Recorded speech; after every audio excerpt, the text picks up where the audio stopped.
İnşallah Əsr surəsindən başlayaraq növbəti surələrin sintaktik və morfoloji təhlilini izah etməyə çalışacağım. Bismillahirrahmanirrahim. Demək, Əsr surəsi Məkkədə nazil olmuşdur. 3 ayədən ibarətdir.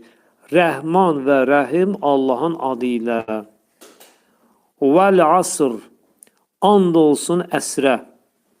Burada vəv hərfi yəmin vavı adlanır, yəni and içmə vavı adlanır. Ümumiyyətlə, vav hərfi həm and içmə kimi, həm bağlayıcı kimi və hal vavı kimi də ərəb dilinin qrammatikasında işlədilir. Burada and içmə vavı hardan bilirik?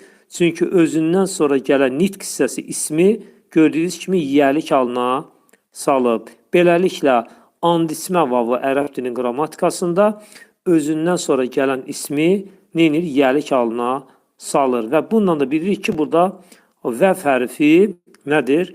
And içmə rolunda çıxış edib. Əl-asri, əsrə. Burada əl-asri isimdir.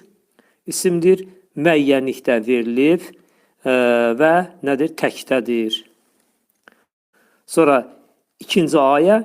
İnnəl insənə ləfi xusur. Həqiqətən, gerçəkdən, yaxud insan nədir? Ziyan içindədir. Ziyan içindədir. Baxaq. İnnə gerçəkdən və ya həqiqətən modal sözdür. Özündən sonra gələn ismin, bax, insənin